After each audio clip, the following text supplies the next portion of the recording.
Los Angeles. Dans les beaux quartiers de la ville vit une star des médias. L'un des journalistes les plus célèbres des États-Unis, il s'appelle Bob Ture. Ça, c'est Santa Monica, l'océan Pacifique, et la fameuse plage Venice Beach, d'où est parti le mouvement hippie. Sur ces étagères, des centaines de cassettes vidéo. 20 ans d'archives ultra sensibles. Des images qui se vendent aujourd'hui à prix d'or et qui ont fait sa fortune. Tout a commencé par un rêve d'enfant. Bob voulait être pilote d'hélicoptère.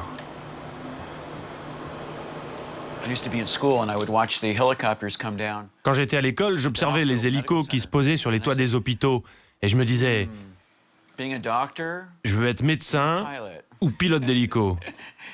Mais c'est plus excitant d'être pilote. Son brevet de pilote en poche, Bob devient journaliste.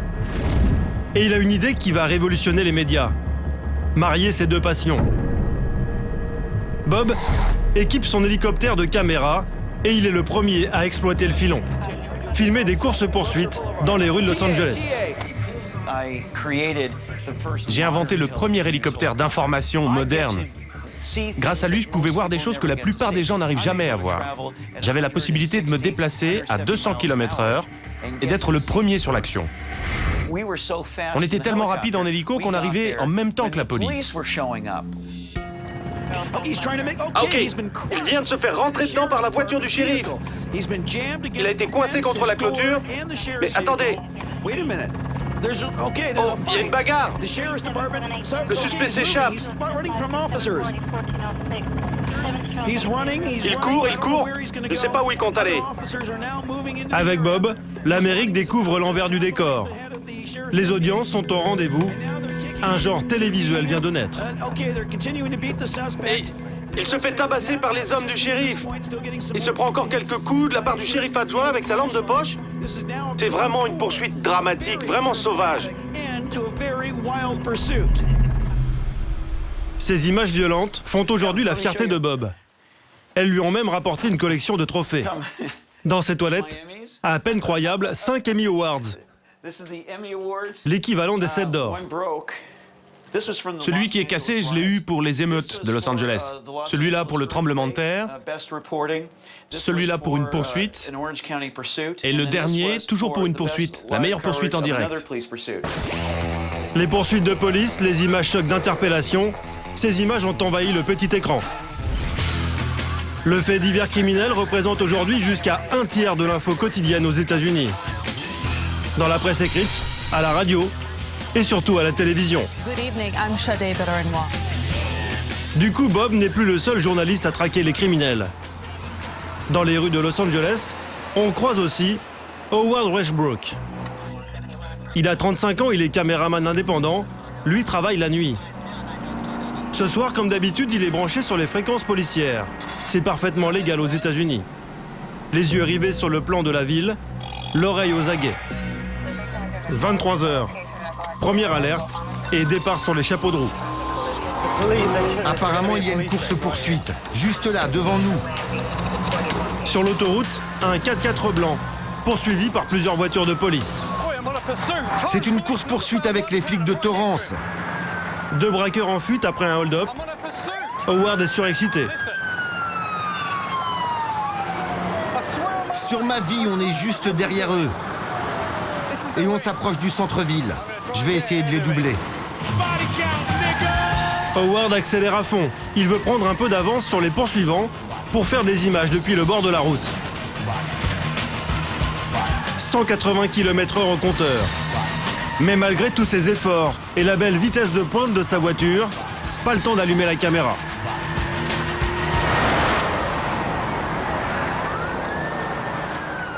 Ils sont trop rapides. Mauvais choix. Howard risque de rater les images chocs de l'interpellation qui se revendent plusieurs centaines de dollars la minute aux chaînes de télé. D'autant plus qu'il est stoppé net par une patrouille de police à un feu rouge. C'est une bonne partie de sa recette qui file sous son nez. Plus vite, je perds de l'argent.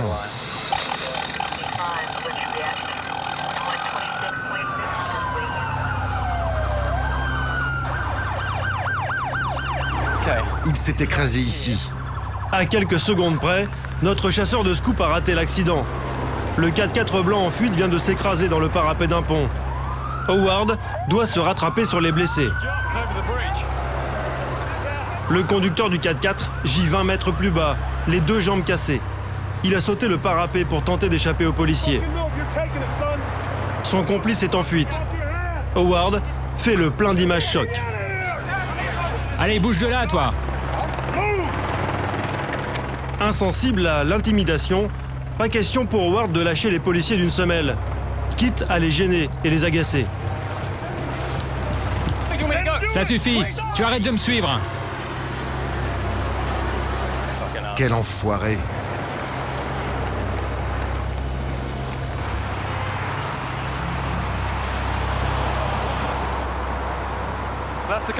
Voilà comment ils vous traitent quand vous arrivez aussi rapidement sur une scène de crime. La police de Los Angeles n'aime pas ça, mais bon, j'ai eu mes images. Il y a 2 hélicoptères juste ici. Nous avons 2 hélicos de la police et un hélico de la télé. Les autres sont trop loin derrière nous. On a eu de la chance. Ah, j'adore ça. Howard est encore le seul à filmer le fuyard aux 2 jambes cassées. Comme souvent, il a pris de vitesse tous ses concurrents. Insatiable lorsqu'il s'agit de meurtre, de viol ou d'accident. Ce soir, le blessé semble membre d'un gang, comme le révèlent ses nombreux tatouages, l'argent liquide et la drogue retrouvée sur lui.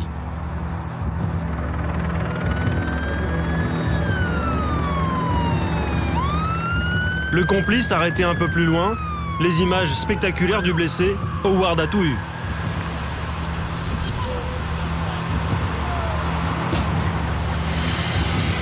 Quand les journalistes des télés locales arrivent enfin, plus rien à se mettre sous la dent. Howard peut monnayer son exclusivité. J'ai de belles images si vous voulez. Je suis caméraman indépendant. Le suspect est plutôt amoché. Il s'est écrasé? Oui, il a sauté de là-haut. Il est allongé là-bas, de l'autre côté du pont. Il est mort? Je ne sais pas. Il ne bouge pas beaucoup en tout cas. C'est une bonne histoire. Je vais appeler toutes les télés et leur dire ce qu'on a. Ah oui, j'ai des images incroyables. Oui, il y en a un qui a sauté du pont et c'est l'une des meilleures histoires de poursuite de police que j'ai. Au téléphone, les rédacteurs en chef des différentes chaînes locales dont il a le numéro direct. Vous pensez qu'ils vont être intéressés? Ah oui. Nous sommes arrivés très tôt. Nous avons beaucoup d'images d'action. Et la nuit est loin d'être terminée pour le journaliste aux méthodes de paparazzi. En véritable prédateur, direction les ghettos blacks et latinos du sud de la ville. Dans cette partie de Los Angeles, il y a eu une 40aine de meurtres en seulement 4 mois. C'est l'un des coins les plus dangereux de toute la Californie le samedi soir. La nuit préférée d'Howard. D'ailleurs, après quelques minutes de patience, c'est reparti. Il y a un accident de voiture qui implique un officier de police. On est à 3 km, c'est une bonne histoire. À cette allure, nous y serons dans 2 à 3 minutes. À 140 km/h, le volant dans une main, le téléphone dans l'autre, Howard poursuit les négociations. Salut, c'est Howard. Je n'ai pas obtenu d'interview, mais je pense que j'ai de bonnes choses. Ça fera $250, j'enverrai un fax. $250, un peu plus de 200 €. Je viens d'appeler une des télés, je leur ai dit que j'allais livrer des images pour 3 h du matin. On va leur envoyer les images des histoires que je couvre ce soir. On verra demain matin ce que ça donne. Encore une fois, on sera sûrement les premiers sur les lieux. Mes concurrents sont à des kilomètres de nous. C'est à 2 pas. 1 h du matin.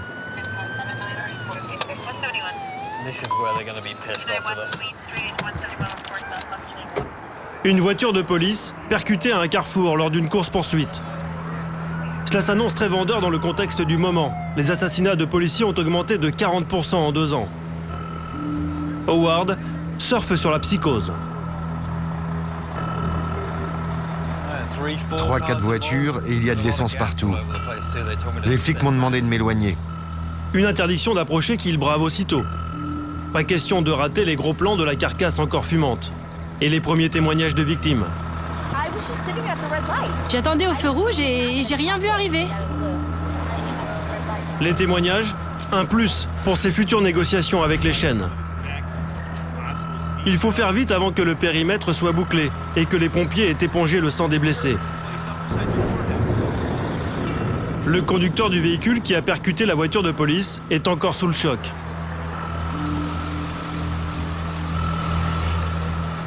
Une exclusivité très payante pour Howard. Mes concurrents ne vont pas tarder à arriver. Il faut que je fasse de meilleures images qu'eux. Tant qu'ils n'ont pas la victime, je suis tranquille. S'ils débarquent, ils l'auront aussi. Mais une fois encore, les autres journalistes arriveront après l'évacuation des blessés. 2 histoires choc en quelques heures, des images exclusives de courses-poursuites, de blessés et de voitures déchiquetées. Pour Howard, la nuit s'annonce très rentable. C'est une bonne histoire?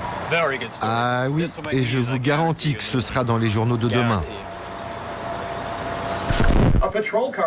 Une voiture de patrouille de la police a été détruite cette nuit. En effet, dans les journaux du lendemain matin, les 2 faits divers font la une. Avant d'aller se coucher, Howard a envoyé par Internet une copie de ses bandes vidéo à une dizaine de chaînes locales. Son travail de chasseur d'images s'arrête là. Comme toujours, il découvre le résultat à l'antenne.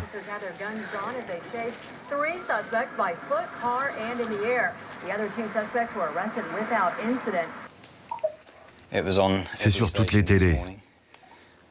C'est une bonne histoire, alors elle est dans tous les journaux. Une si bonne histoire qu'elle a même été rachetée par une télé nationale. Et voici Fox. Ils font des montages différents et il n'y a pas que les chaînes locales. Quand il s'agit d'une bonne histoire, elle est aussi sur les télés nationales et les chaînes mexicaines plus tard.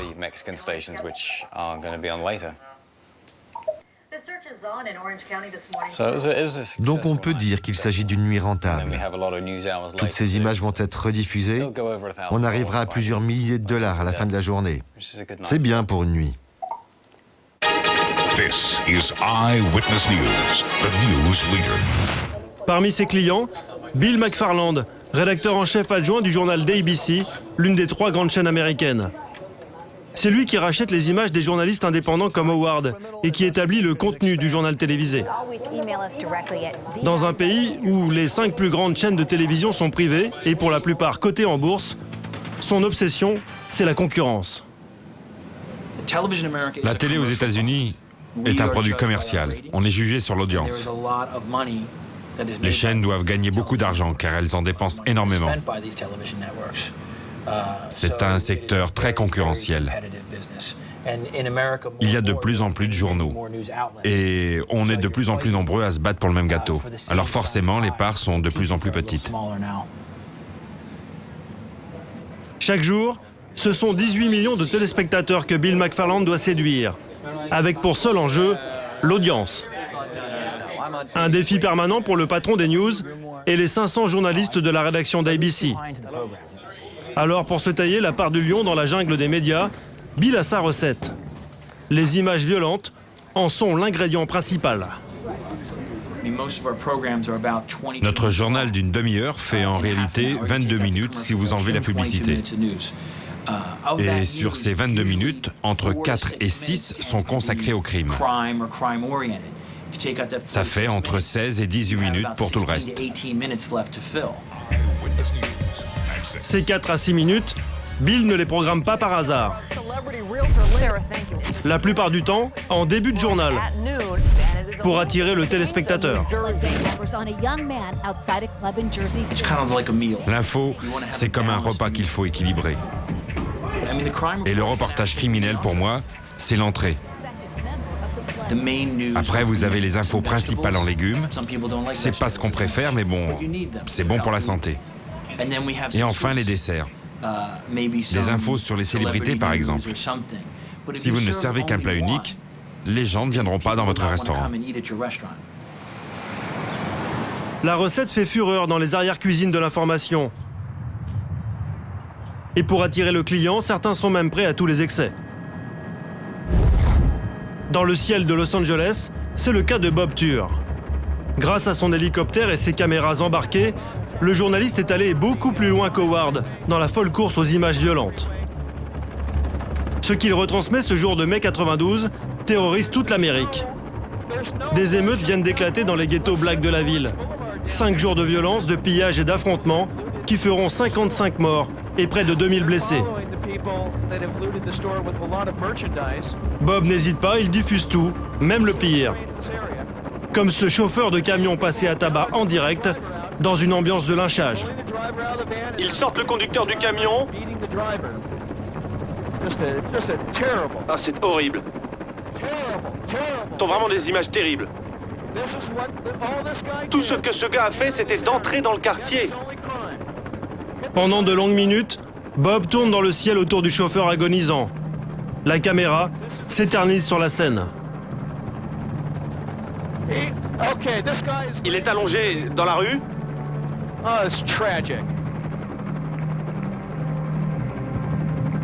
Pendant que son camion est pillé, le chauffeur réussit à se relever et à s'enfuir miraculeusement.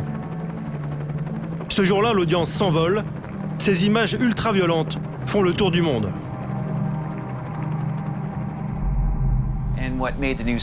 Ce qui a rendu l'hélico aussi populaire, c'est qu'on pouvait transmettre les infos au moment même où ça se passait. D'abord diffusées en différé, les images de Bob sont très vite programmées, en direct. Bonjour, c'est Bob Ture. Nous sommes... Attendez une seconde. Attendez, ouvrez la porte. Des heures de course-poursuite et la voix de Bob qui tient l'Amérique en haleine aux heures de grande écoute. Avec ce jour-là, la mort à l'arrivée. La voiture est garée de force par les policiers. Il y a des tirs. Ils sont en train de tuer le suspect. C'était une poursuite à plus de 160 km/h. Plusieurs fois, je vous ai dit, ils vont tuer ce type, et c'est ce qu'ils viennent de faire. Pour la première fois, le téléspectateur suivait l'action de la police et a pu voir le suspect se faire tuer en direct. Et ça a tout changé. Partout aux États-Unis, les directeurs de l'info ont compris qu'il leur fallait un hélico. Il fallait rester compétitif. Ils voulaient tous les images qu'on faisait ici à Los Angeles. Cette surenchère dans l'infospectacle est au cœur des recherches d'une psychologue de l'Université de Los Angeles. Eileen Block, une spécialiste des médias très réputée aux États-Unis, auteure de 3 études sur l'impact des images violentes. Elle y analyse les effets traumatisants sur le cerveau humain et sur la société américaine tout entière. Nous lui avons demandé de décrypter le travail d'Howard et de Bob, les 2 chasseurs de scoops sanglants.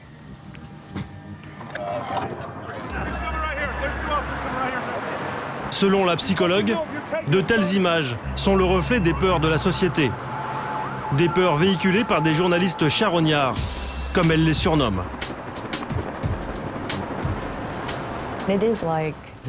Ils sont comme des vautours. Vous savez, ces oiseaux qui tournent dans le ciel lorsque quelqu'un est en train de mourir. Parfois, on les appelle les paparazzis du crime. Vous en pensez quoi? Je crois que c'est une bonne définition. Paparazzi du crime. Des oiseaux de mauvais augure qui ont toujours existé selon elle. Si vous remontez aux temps anciens, il y avait des gens qui allaient de ville en ville pour donner les nouvelles. Dans la Grèce antique, par exemple, ils couraient de village en village. Ils rassemblaient tout le monde, racontaient les batailles ou les désastres qui venaient d'arriver.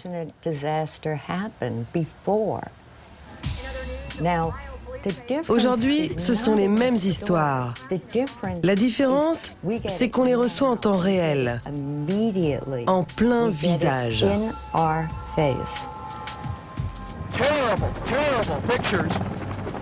La violence sans limite et sans aucun recul. C'est le cas ce jour-là pour le plus gros coup de la carrière de Bob. Le jour où il est allé trop loin, selon ses confrères. 2 braqueurs de banque avaient ouvert le feu sur des policiers. Il y avait une fusillade entre les braqueurs et la police. 2 suspects en fuite après le braquage d'une banque au nord de Hollywood. Une fusillade de plus pour Bob. Mais ce jour-là, après des centaines de tirs échangés, l'issue va être plus tragique que d'habitude.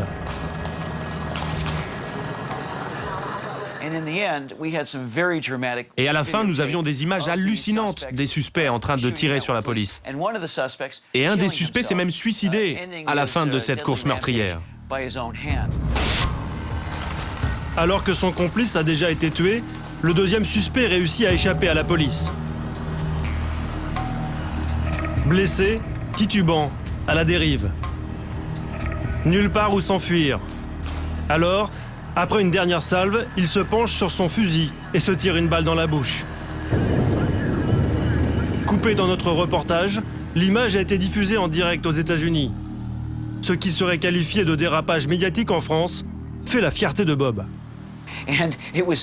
C'était hallucinant, on n'y croyait pas. Il n'y a qu'à Los Angeles qu'on peut voir ça. Au pays du cinéma, de tels programmes rapportent des Emmy Awards et font l'unanimité jusqu'au quartier général des forces de l'ordre. D'ailleurs, la porte-parole de la police, Mary Grady, n'est autre qu'une ancienne journaliste vedette de la télévision. Ça, c'est mon premier reportage. Pour elle, le mélange des genres n'est pas un problème. Mon plus gros coup d'info, c'est cette fameuse histoire du suicide de la fusillade d'Hollywood. Il y a 10 ans, elle était sur place. Elle connaît parfaitement les images du suicide en direct diffusées par Bob. Et aujourd'hui, elle travaille à leur adaptation sur grand écran pour les studios hollywoodiens. J'ai couvert l'affaire comme reporter et maintenant j'ai rejoint la communication de la police de Los Angeles. Et vous savez quoi? Lorsque la première chaîne du câble a voulu faire un film sur la fusillade, eh bien, c'est moi qu'ils ont choisi pour les conseiller. Pour moi, c'est vraiment très intéressant. Regardez, là c'est un des braqueurs dans la vraie vie, et là, la version Hollywood. En fait, à Hollywood, il n'y a pas de barrière entre la réalité et le cinéma. C'est Hollywood. À peine imaginable pour un Français, les images violentes des paparazzis du crime ne choquent personne aux États-Unis. Dans ce cas, vous diriez que c'est de l'info ou du divertissement? Tout peut franchir la frontière à Los Angeles. Les gens trouvent fascinant d'avoir une poursuite à la télévision. Ils veulent connaître la fin,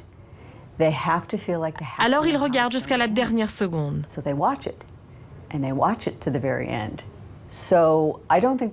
Les chaînes de télévision ne diffuseraient pas les poursuites de police si elles ne faisaient pas d'audience. Il y a une vraie demande pour ces programmes. J'ai travaillé dans le business de l'info pendant des années et je peux vous dire que pour les patrons de presse, si les gens restent devant la télé, alors c'est considéré comme un succès. Alors oui, c'est du divertissement. Au pays du Far West, le crime fait vendre. Alors ici, au service de presse de la police, Mary Grady doit gérer chaque jour un flot continu de demandes d'interviews. Voilà le bureau des relations médias.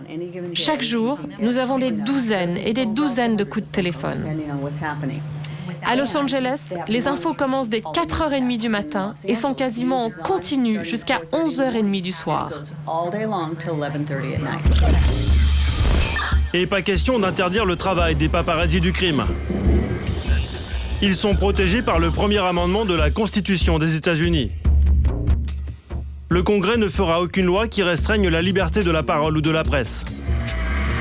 Une garantie de liberté quasi absolue, alors il faut bien faire avec eux, même s'ils sont gênants.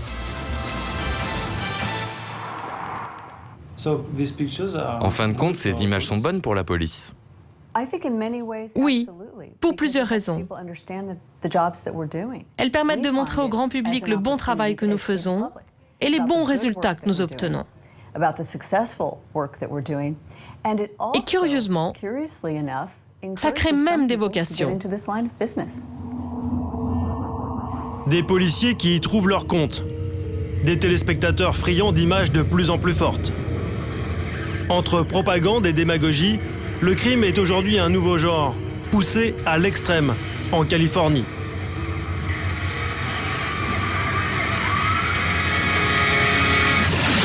Pourtant, c'est à New York, de l'autre côté des États-Unis, qu'est né le reportage criminel. Dans les rues de Manhattan, il est une noble tradition depuis 80 ans. Presque une religion pour des milliers de journalistes comme Kerry Burke, 40 ans, un ténor du fait divers au journal Le Daily News. Il y a des blessés? Il y a encore quelqu'un sur place? Kerry vient d'être prévenu d'une fusillade. Pour être le premier sur place dans cette ville embouteillée, il prend le métro. Le premier arrivé peut parler aux témoins oculaires avant que la police ne leur demande de se taire. Très vite, les gens commencent à avoir peur. Kerry se doute bien qu'il n'est pas le seul à être au courant de l'affaire. La survie de son journal dépend en partie des informations exclusives qu'il espère rapporter. Une bonne histoire, sexe, mort, violence et célébrité. Tout ce qui sort de l'ordinaire. C'est la guerre des tabloïds entre nous et le New York Post. Mais on est aussi en concurrence avec 6 à 7 chaînes de télé, sans compter les chaînes du câble et les radios. Alors le plus rapide gagne.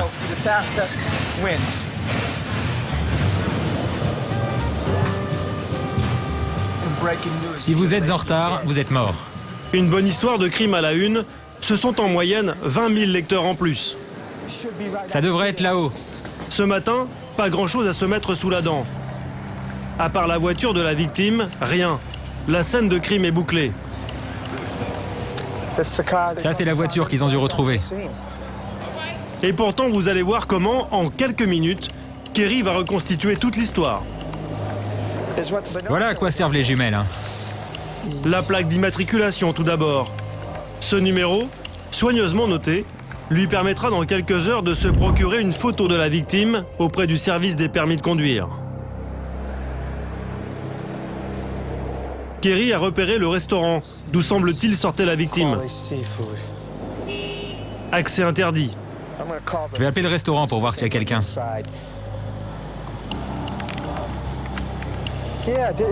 Oui, je me suis demandé si vous avez vu ce qui s'était passé. Oh mon Dieu, c'était un client régulier? Il avait l'air sympa? Un homme bien. Merci beaucoup de m'avoir parlé. Et au revoir. Bingo.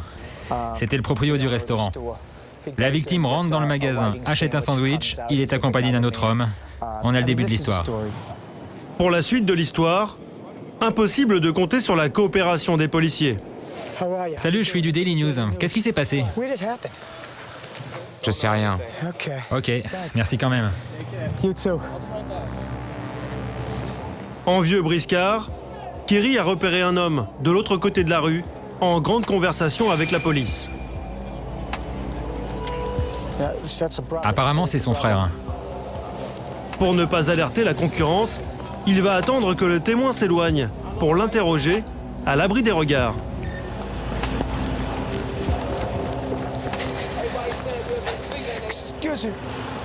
Excusez-moi, vous pouvez me dire 2 mots sur la victime? Ouais, je peux faire ça. Quel genre d'homme c'était? Il faisait du rap dans une boîte de production, ça s'appelle Earthquake. Comment vous écrivez Earthquake? Ils ont un site internet ou un truc comme ça? Oh, je sais pas ça. Il y avait des artistes connus? Non. Donc il dirigeait un label de musique appelé Earthquake. Comment il s'appelait? Rappelez-moi et je vous dirai. Son prénom c'était Kevin. Kerry en a terminé avec le témoin clé de l'histoire lorsque la concurrence pointe son nez. Juste le temps de tendre l'oreille pour récupérer quelques miettes. Kerry, lui, est le seul à tout avoir. En moins d'1 heure, il a fait le tour de la scène de crime, exploité chaque indice, interrogé tous les voisins. Il ne lui reste plus qu'à prévenir son journal. Le mec bossait dans la musique. Un rappeur qui se fait tirer dessus, d'après lui, ça devrait faire vendre. Notre société vénère les armes. Et avec les armes, les gens se font tuer. Alors quand la victime est du coin et un petit peu célèbre, ça peut faire une bonne histoire. Et ce genre d'histoire, c'est le fonds de commerce du journal de Kerry, le Daily News. 5e journal américain avec ses 700 000 exemplaires imprimés chaque jour. Assassinats, drames humains, photos sanglantes et titres choc. Ce tabloïd a pour devise « Si ça saigne, ça se vend ». Et pour vendre ici, on compte sur Kerry. Le journaliste de faits divers est un pilier de la rédaction. Je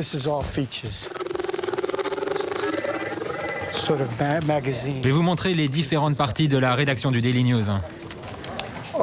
Au fond, là-bas, vous avez les reporters généralistes. Là, c'est les secrétaires de rédaction. Bill Hutchinson, Owen Moore, Dave Goldman. Là, c'est Stuart Marks, le rédacteur en chef et le big boss. Et là, c'est le service photo, Mike Leparks, le chef de la photo. Et tout au fond, le cœur de la rédaction. Là-bas, vous avez l'équipe de journalistes d'investigation, les gagnants des prix Pulitzer. Voilà en gros la rédaction. C'est ici que Kerry a son bureau. À l'inverse de Los Angeles, ici à New York, la presse écrite détrône la télé. Tout ce qui est diffusé à l'antenne est d'abord passé par ses carnets. Le Daily News donne le ton en matière d'information. On est les premiers sur une histoire et toutes les télés nous suivent. Le Daily, c'est New York dans l'instant. C'est vrai qu'à l'étranger, on connaît plutôt le New York Times. Mais si vous parlez de New York au quotidien, le Daily, c'est le journal le plus lu à New York. Un succès qui ne se dément pas, car le crime ne s'arrête jamais à New York. Kerry Burke speaking. Hey, what's happening, brother? C'est reparti pour Kerry. Le lendemain matin, East Village, le quartier de Kerry Burke. C'est ici que vit la figure emblématique du reportage criminel new-yorkais. C'est le petit-déj. Malgré toute l'énergie dépensée, rien de publié sur l'affaire d'hier. Passionné d'assassins et de gangsters, c'est à eux que ce célibataire endurci consacre toute sa vie.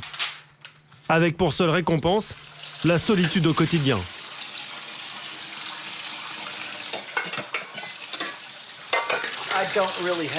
Je n'ai pas vraiment de vie privée.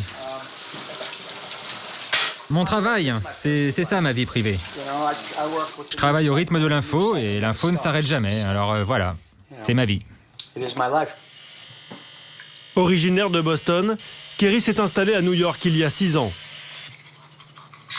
Ce n'est pas trop triste de mener ce genre de vie? Oh, vous savez, honnêtement, je suis un peu trop occupé pour être triste. C'est vrai, je préférerais avoir une vie privée et peut-être que ça marchera un jour. Mais si ça marche pas, tant pis. Voilà, c'est ma vie et c'est comme ça.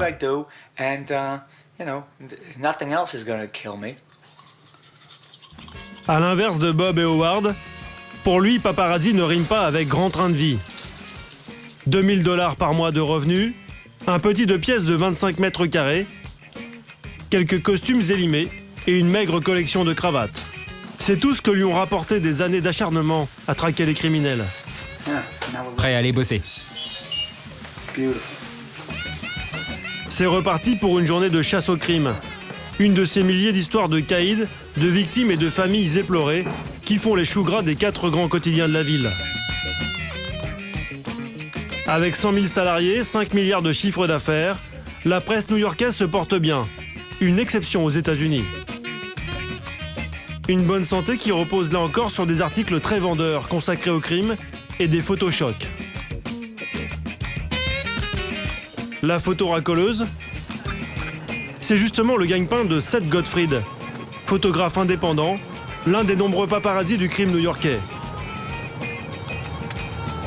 il y a 7 ans, il s'est mis à son compte sur le marché du crime. Et avec lui, vous allez découvrir New York la nuit. J'aime la liberté. C'est comme ma propre entreprise. Je n'ai pas vraiment de patron. C'est surtout pour ça que j'aime la nuit.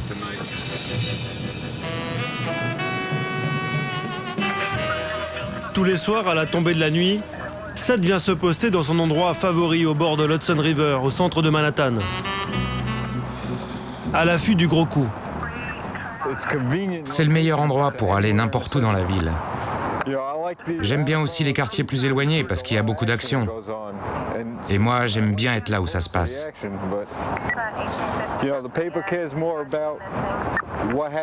Mais les journaux s'intéressent surtout à ce qui se passe à Manhattan. Alors il faut rester près de Manhattan. Seth se veut l'héritier de Ouija. C'est le surnom du photographe Arthur Felig, un mythe de la profession. Dans les années 30, il fut le premier à fixer sur pellicule la pègre de New York.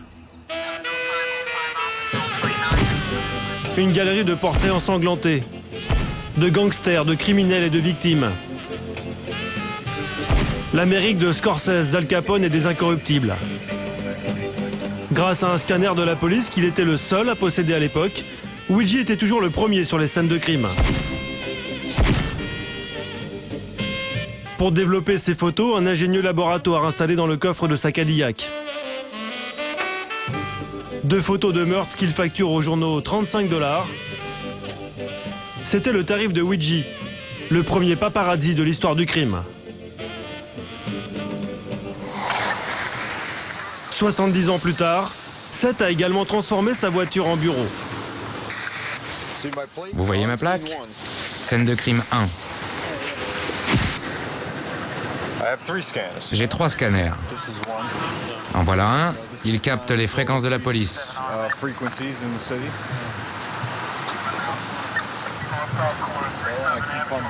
Il y en a un que je garde toujours allumé. Il capte les appels des pompiers.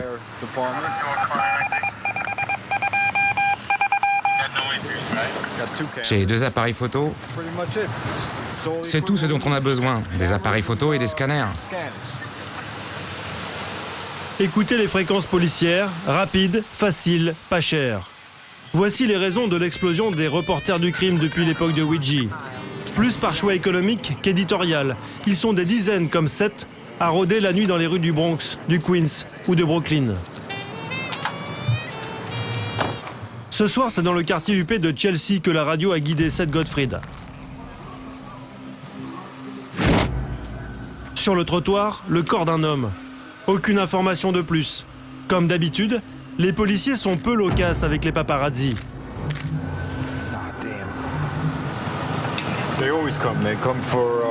Ils sont tout le temps là pour chercher des preuves. En ce moment, ils doivent être en train de chercher les indices. On va attendre. Ce qu'attend Seth, c'est surtout le moment où les experts judiciaires vont inspecter le cadavre. Il n'a que quelques secondes pour prendre la bonne photo, celle où l'on aperçoit le corps. La photo dont on raffole à la chronique des faits divers.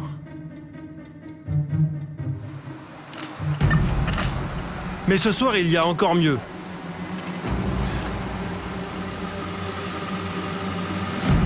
La famille vient d'arriver. Je vais changer d'objectif. Zoom super puissant est parti de cache-cache, derrière les arbres.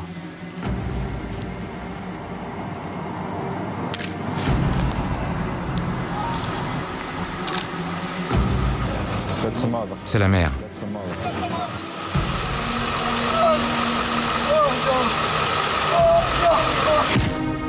Une mère éplorée, c'est une chance supplémentaire d'être publiée.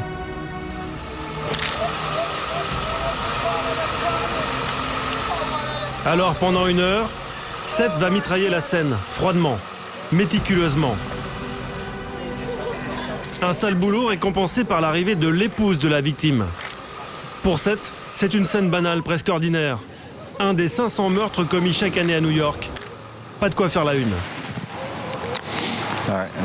Je pense que j'ai assez. Un citoyen lambda ne va pas faire la une des journaux.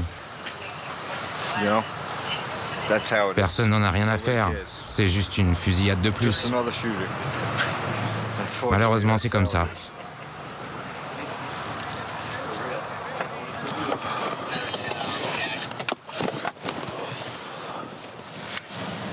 Résultat, près de 1000 clichés numériques transférés en quelques secondes sur son ordinateur portable.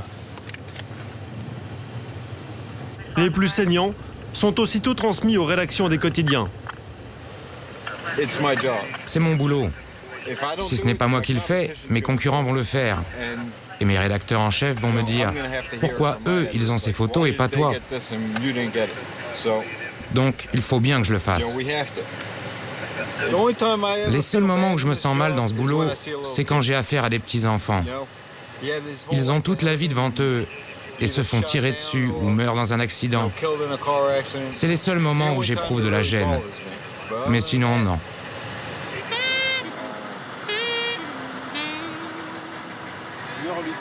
Vous êtes un peu le nouveau Ouija de New York, en train de traquer le crime? Oui, peut-être. Sauf que je passe pas ma vie dans ma voiture. Je n'aurais pas aimé prendre des photos et avoir à les développer ensuite dans le coffre de ma camionnette. J'aime le numérique, c'est plus simple. Plus simple qu'à l'époque de Ouija, mais plus difficile d'en vivre. Une photo se vend aujourd'hui entre 20 et 50 $. Et les paparazzis de New York doivent se partager un gâteau qui se réduit chaque année. Depuis 1990 et la politique de tolérance zéro de l'ancien maire de la ville, le nombre de meurtres a baissé de 80%. Si Seth continue son métier, c'est pour les pizzas de Joe, les meilleures de Manhattan. Tu devrais en prendre un bout, c'est bon. Et aussi parce qu'il aime la vie nocturne. Car pour lui, le crime ne paye plus.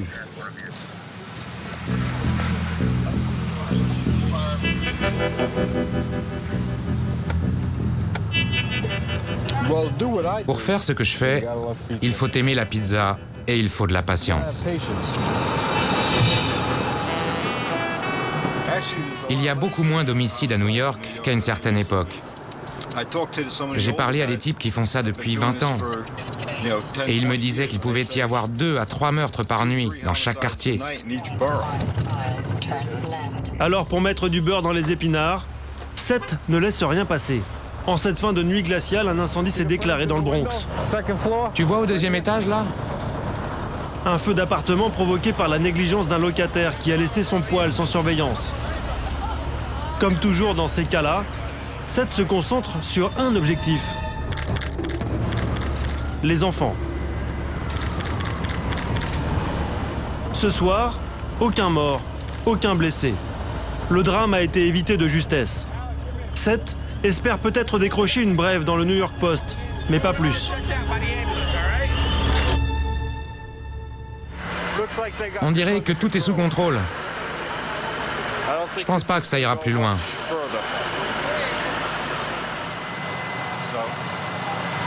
Mais peut-être qu'on aura un plus gros feu ce soir. Mélange de cynisme et de réalisme financier. Seth sait d'expérience qu'un incendie avec de jeunes victimes peut lui rapporter gros. C'est comme ça qu'il a fait son premier coup, il y a 5 ans. Un incendie spectaculaire aux conséquences dramatiques. Des dizaines de personnes calcinées, dont plusieurs enfants. Il y avait un petit garçon et une petite fille de 11 ans. Ils sont morts tous les deux calcinés. Ça faisait des photos très graphiques. Et bien même pour ça, j'ai touché 250 $, pas plus. Aujourd'hui, il faut avoir quelque chose d'extraordinaire. Par exemple, un comédien qui se fait tuer d'une balle dans la tête. Si vous arrivez à prendre une photo de son cadavre et que vous êtes le seul, là, oui, vous pouvez vous faire plein d'argent. Mais ça n'arrive pas tous les jours. 6 heures du matin, l'heure de quitter Manhattan. Avec un maigre bilan, 0 photo vendue.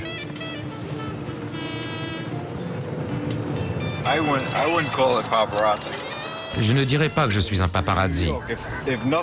Moi, j'ai plutôt l'impression d'écrire le quotidien de New York, de documenter l'histoire de cette ville.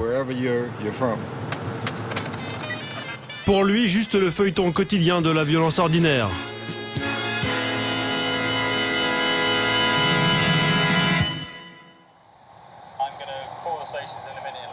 Un feuilleton aux conséquences psychologiques néfastes pour les Américains.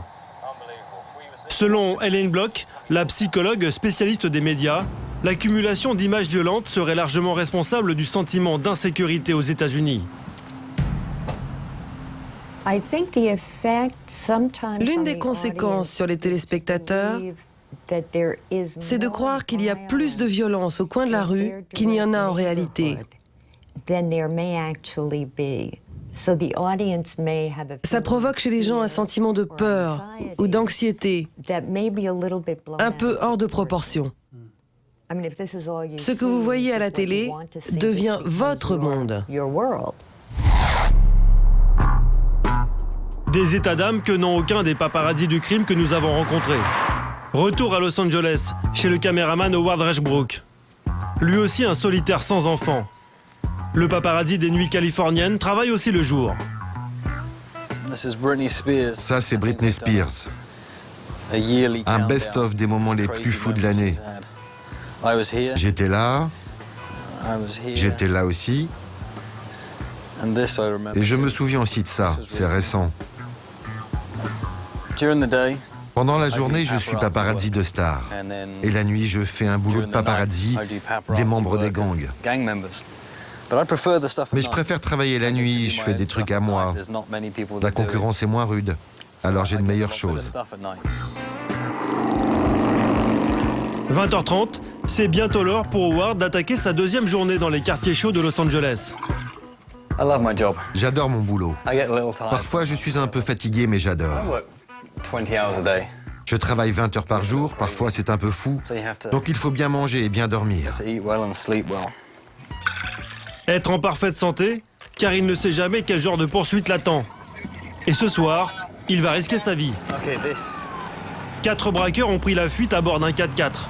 Ils viennent d'être bloqués dans une impasse par la police et une fusillade vient d'éclater au loin.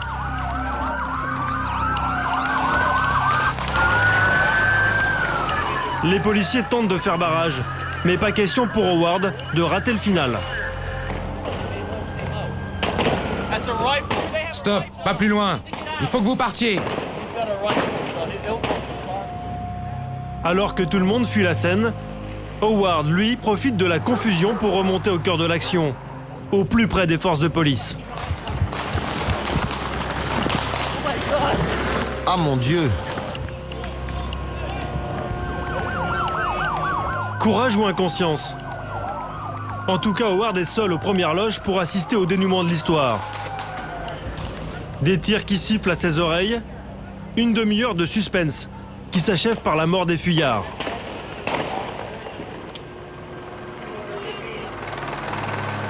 Howard, lui, est encore passé entre les balles. Il a pris tous les risques pour une exclusivité.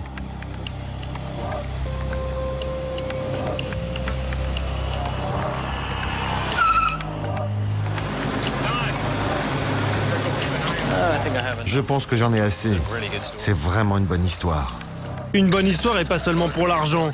Comme tous les paparazzis, Howard se dit accro aux émotions fortes. C'est une des raisons pour lesquelles j'habite ici.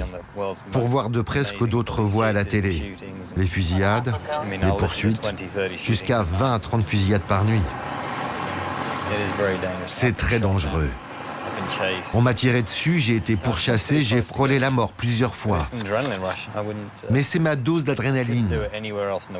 Je ne pourrais pas vivre ailleurs. Howard n'hésite pas à franchir la ligne jaune de temps en temps pour obtenir quelques exclusivités. Hey, vous avez des infos? Non. Alors que tout le monde est reparti, Howard va tenter de corrompre un policier, resté pour surveiller la scène de crime. Vous touchez un peu? Habituellement, non. Je peux vous donner de l'argent.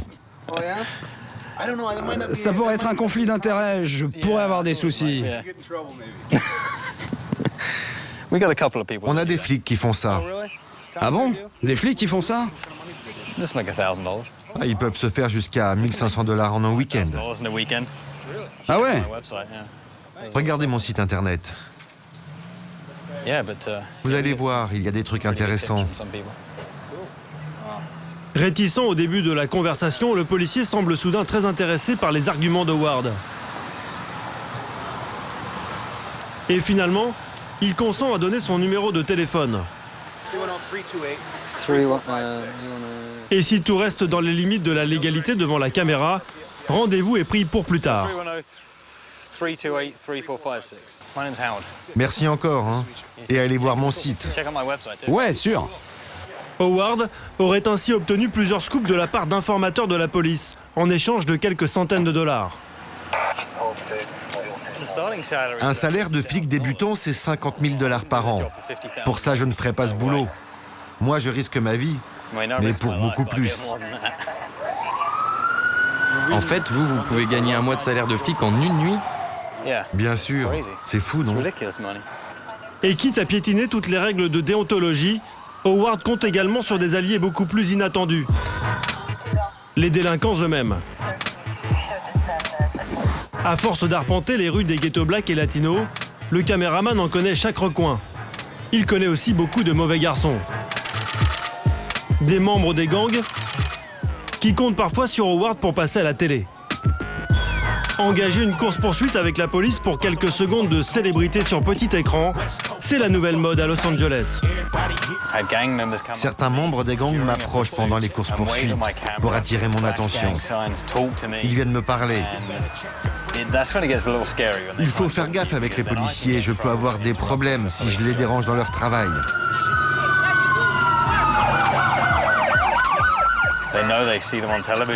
Ils savent qu'ils vont passer à la télé. Ils connaissent parfaitement le fonctionnement des médias avec le système des flashs spéciaux, plusieurs fois par jour.